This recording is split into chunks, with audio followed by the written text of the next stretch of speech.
Well, because I don't want the kids listening to this and thinking like, no, college, no. What would be like some pros that you enjoyed while being in college? Well, before I went to college, I used to be in this thing called Early Outreach Program. So they would send us to Iowa State, actually, for a week. And we got to just kind of feel what it was like. Let's see. It really depends what you're learning when it comes to college. So if I was going to give advice to kids, I would say research the industry that you're going into. Okay.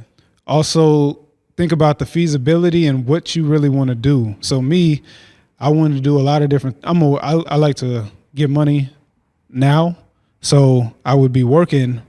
I might work 2 jobs or something, and then I'll go to school. But for me to take I wanted to do mechanical engineering, you have to learn calculus, and that is something that takes a lot of time. You got to do a lot of homework. You really got to focus when you're doing that. And you got to know numbers too, huh?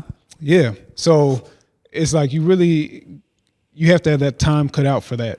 And so I decided to change my major to accounting because it's simpler for me. I know about business and it just makes sense. So it's like that's an easy route. The job market for that, I looked up the things. Also did a personality quiz or whatever assessment. It'll tell you like what job professions you should go into for your personality, and accounting was one of them. And also talked to a guy that he's the one that told me he was an accountant.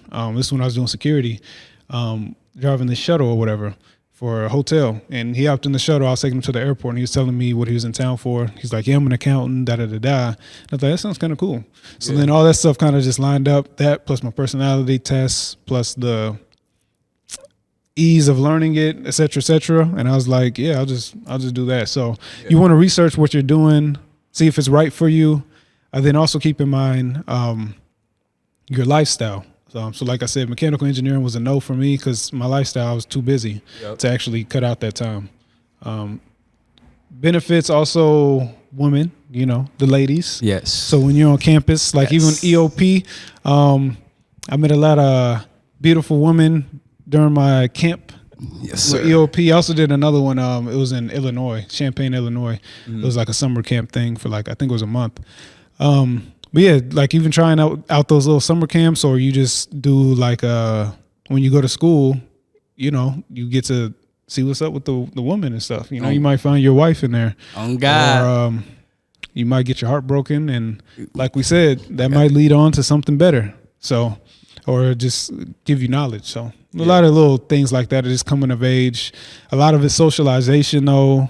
So some cons. Because we should talk about the cons. Oh no! I definitely was gonna throw that in there.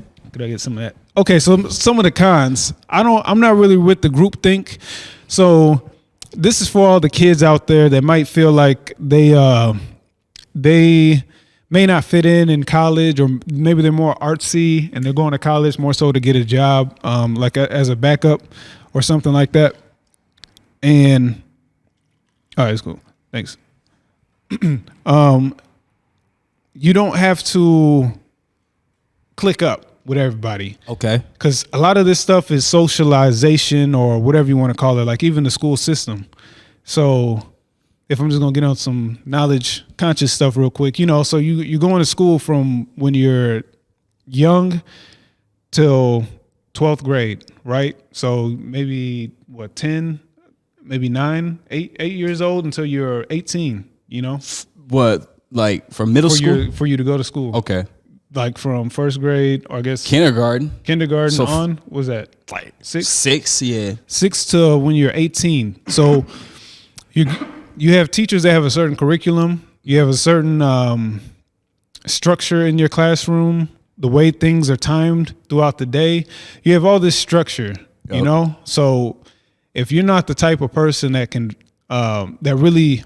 You can fit into those things because you're a responsible individual, but you're still your own person, so you might want to just stay conscious of the fact that you want to keep a hold of yourself, I guess you say, and not go too much into these groups. Because I think a lot of people fall into groups, whether that be in younger years when they go into like a gang or something, because they want an identity. So they're like, let me identify with this group because then I can feel whole. You know what I'm saying? Instead of just being them. So even with your friends, you know, you might chill with some people, but you still want to be able to make your own thoughts. Yeah. In which case you might be served with some ultimatums like, oh, do this.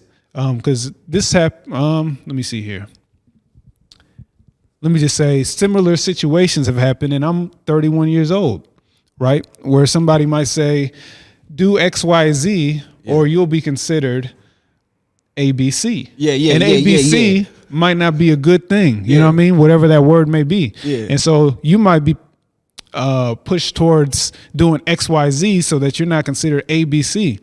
But you have to remember that to be considered ABC, you have to feel that way in your own mind, in your own heart. Yeah.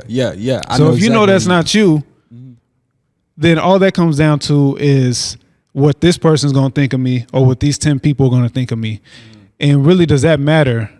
And so what's the better option? Being considered an ABC by this person and this group of people for not doing X, Y, Z, which I feel, you know, in my heart is not right to do or to, you know what I mean, be a part of.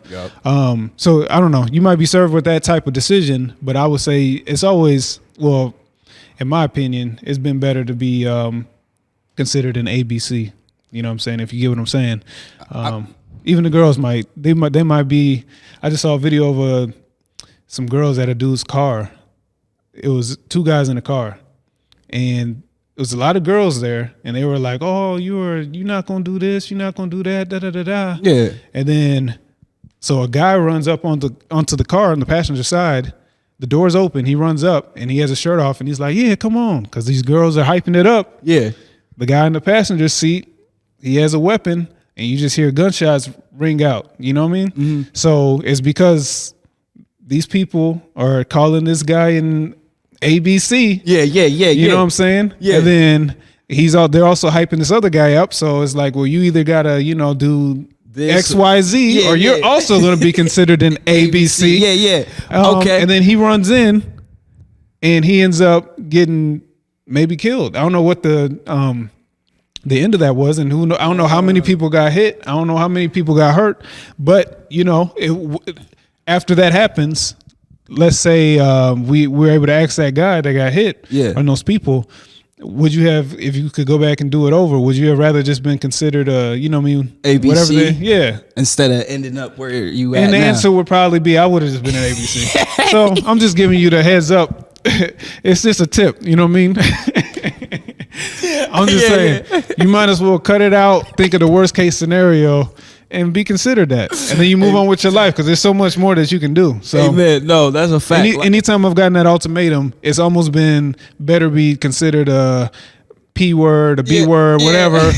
I'll take that. Not doing what they tell me to do, because I feel like that's really a trick. It's a reverse psychology, because if you're going to be manipulated by their viewpoint and you're going to do their first option instead of the second option, which is get that label on you, you're doing what they're telling you to do. You know what I mean? Without using your own thought, because otherwise they wouldn't have to give you the ultimatum. They wouldn't have to talk you into it, because you would have already known that's something that's I align with and that I'm gonna do. You know, I don't gotta. Anyway, that's my short little rant about that. So I was just gonna say, can I just close it real quick? My bad. Yeah, go ahead. I said all that to say, if you go to college, or that's like, I'm talking about gangs and stuff, but if you go to college, there's also things like sororities and fraternities. So you get into these little groups, and everybody wants you to join a group. Join this group, join that group, join this group, join the business club. There's all these clubs and sororities and fraternities, and then you have your group friends. So it's like, oh, we're all in algebra together. So now all the algebra kids want to hang out together. But there's a lot of groupthink where it's like, then you don't develop your own identity. So you want to be able to go and look up some of that meditation stuff. I don't care how old you are, because I was looking that up when I was like young. That's when computers, like, we first were really getting on the internet, and I was like printing off some stuff about meditation and all that. Young Matt, So you want to be able to look at that and separate yourself from the group and think as an individual. So it could be multiple individuals that form a group instead of one group with one identity, one mindset, because then you can be controlled a lot more. You know, you can get branding on your arm to be in a fraternity. You know what I'm saying? Which I don't feel like is good. That's like slavery type stuff. So, and even look up the history. If you're going to join a fraternity or a sorority, anything, look up the history of these things and where they come from and why would you even be a part of that culture. I'm not trying to say it's all bad, but I'm just saying know what you're getting into and know what you're doing before you do it, you know, and make your own decisions. All I was gonna say to add on to that is, in other words, like, do not be a slave to other people's opinion and understand that this is a ghetto ass manipulated environment. So don't get manipulated into that environment that you think is cool for the kids out there. And that's my $1 million worth of game. Yeah.